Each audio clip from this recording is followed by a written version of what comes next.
Welcome to the channel, everybody. I am Flash and thank you for joining me. If you are new here, greetings and salutations. If you are coming back from some of my Marvel Snap content, welcome back.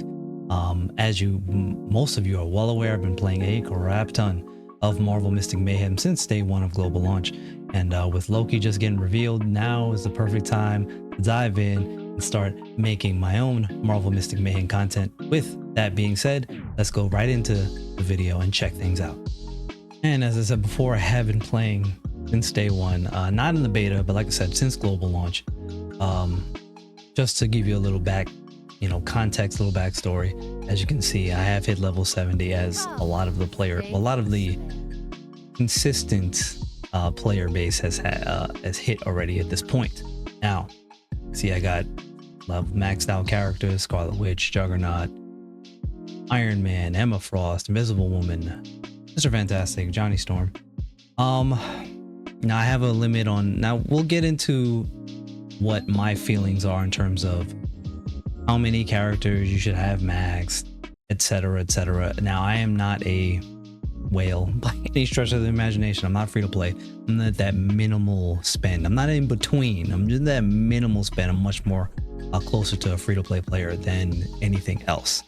But like I said, that's just a little bit of context on, yes, as you can see, I am somebody who has been put a lot into this game, and I have a clear-cut understanding of kind of what's good, what's not good, and I've just kind of been following along, watching everybody else, watching a lot of the other content creators do their thing. It's been a fun journey, but now it's time to dive in and put my own 2 cents into the game. Now, let us go check out that Loki video. All right, so we did get the information prior to today about what Loki's kind of, breakdown was going to be. We knew he was going to be a controller. We knew, to be fair, even before they told us, we just all knew he was going to be a controller. He was going to be special damage. The only thing we didn't know was what his type would be, right? And it's just like, okay, well, he's the energy type. So, the blue one. But those were no surprises, but everybody was just excited to see, like, what's the kit going to look like? What's the breakdown going to be? Now, before I hit the button and we go over it, I'm going to pat myself on the back because I know I watched a lot, like I said, a lot of the creators out there in the space didn't have any predictions. I did. They just weren't out there. They weren't my stream. And like I said, I'm much more of a streaming personality than I am, these YouTube videos. I'm going to change a little bit of that, but head on over to my Twitch channel, twitch.tv/gamingwithflashx, because I do stream Mystic Mayhem along with Marvel Snap and a bunch of other stuff. Now, enough about all of that. I knew he was going to have some sort of illusion clone ability. When I tell you I knew it. Now, let's get into it, huh?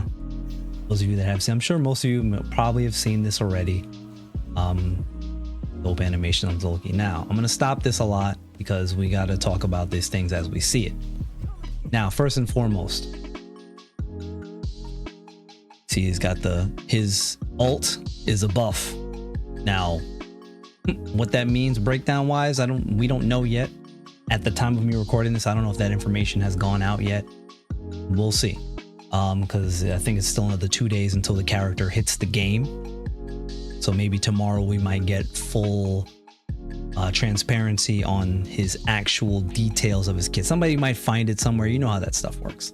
Now, first thing he did was summon the taunt. Now, we don't have this yet, right? In this part of the video, the ability had already been triggered, so it didn't show you the cost, okay? But as you can see, it comes down with a taunt. That's really strong, as most of you know. This is now effectively playing a pseudo tank role where now all the attention is drawn on the clone and Loki gets to hang back and do his thing, or plus your teammates, right? Now, what we do have here, once that one was casted, is now we see a 3-mana debuff. Again, details to come, but we have a 3-mana debuff. So right now we know one of these abilities is going to cost 3. We don't know what the energy cost on the ultimate is. Gotta assume somewhere 300, 400, right? Now, this is a debuff, correct? So along with the fact that it's a debuff, it is doing a market amount of damage. Nothing like super crazy, but just like how Storm has debuff. But this is, from my count off the top of my head, doing a little bit more damage than what Storm's abilities do. And we got one, looks like a crit for well over 13,000 damage. This is nice. It seems like it has a wide AoE, so not only is he special damage controller, it's got that AoE factor built in as well. Let's continue. So there it is. Did you see it? So not to say of course I've rewatched this, but 2 mana is how much the summon is going to cost. Now, I had a very slight speculation that Loki might be the glue that brings together a possible summons team. And then here we have this reveal, and it's a summon. Like, okay, might his abilities play up with summoned units? Who knows? Doesn't necessarily seem that way. And I'm sure we're all just huffing more copium when it comes to trying to make a summons team work. But who knows? Maybe a Loki, Moon Girl, strong tank type of situation might work. I don't know. Probably not. It's still kind of, or maybe Loki Man Thing, or Loki not, or Loki Thread plus a strong tank. Now you might be getting onto something there. That might be something, or still just bad because the summons in this game have not been great overall. But I think Loki is going to be fantastic. Let's continue. So the summons cost 2. Remember that the debuff AoE costs 3. Okay, so you see he's about to go off with the alt here. W animation, of course, got the frost giant thing going on, right? So boom, super damage in terms of like, now obviously not like big time damage, right? When I say super damage, I mean like super in terms of effect. So we got some AoE happening. Remember, this is it a debuff? No, it's a buff, right? The ultimate.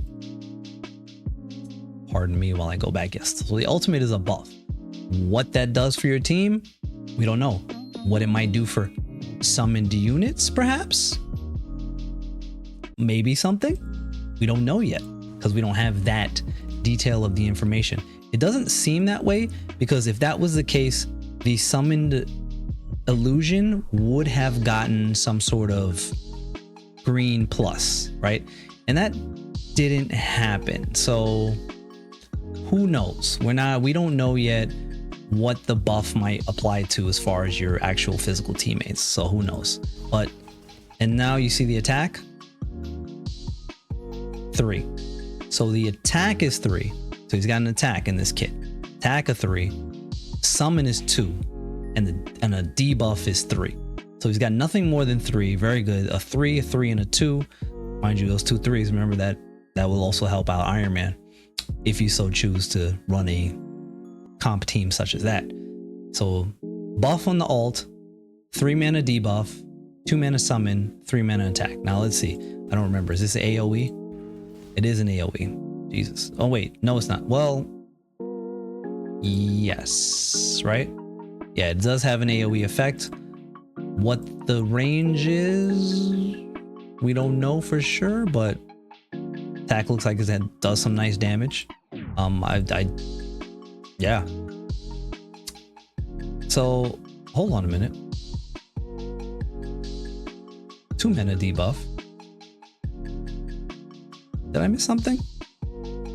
3 mana attack, 2 mana debuff, 2 mana summon. Oh, I think that's where I made my mistake. Is that I said that. Everybody check that? So the debuff here costs 3 the first time. And now here towards the end, it costs 2. Did anybody else catch that?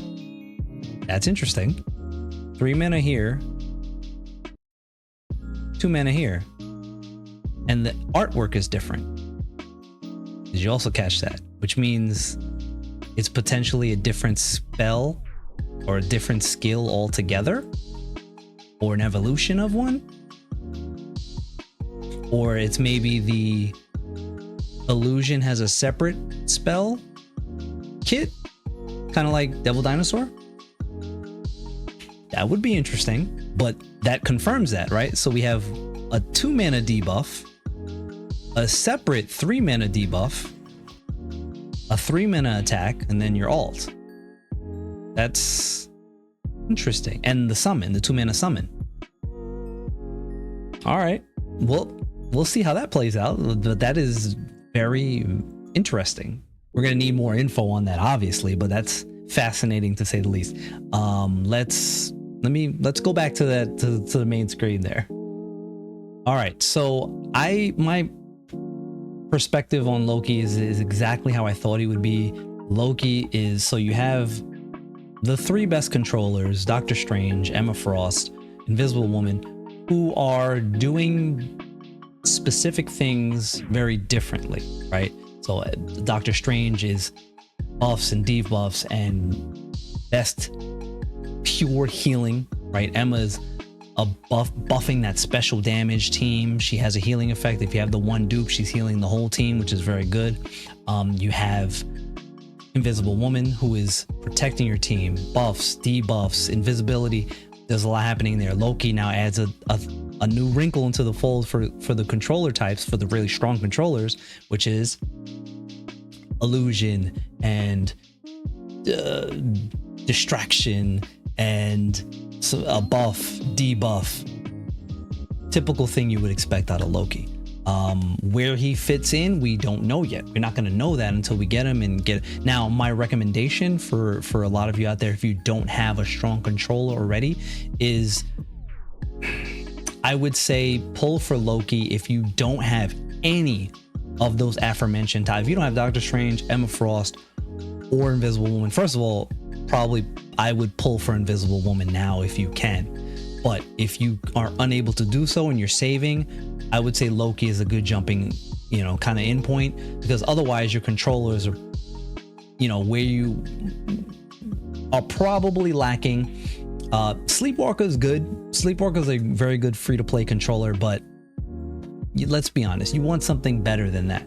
And Loki seems like he's going to be super fun, and his kit seems like it's going to be very unique and interesting. I am very excited to see what that entails, because I don't have keys to pull for Loki. I'm going to be honest with you. I've used keys to pull for Invisible Woman and her highlight.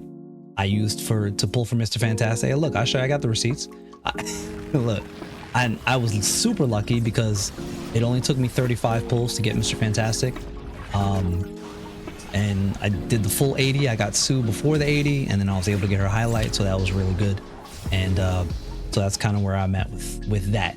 So I'm probably gonna end up not pulling for Loki, unfortunately, but I don't necessarily need Loki. It'd be more of just like a want. But I would be very interested if he's going to be able to make the summoner team work. I think Thread is a very cool character, and I would love for Thread to be usable, but that's neither here nor there. We'll see. We'll see when we get there, right? But that's it. Let me just wrap things up real quick and we'll get out of here.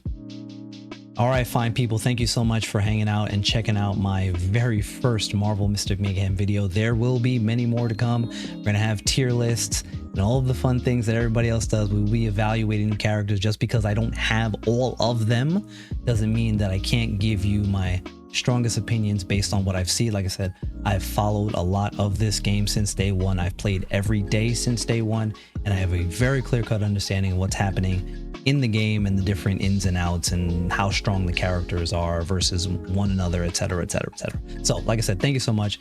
Please hit the like button, subscribe. Let's keep the train rolling. I am Flash once again, and I very much appreciate each and every one of you, and I catch y'all on the next video. Peace.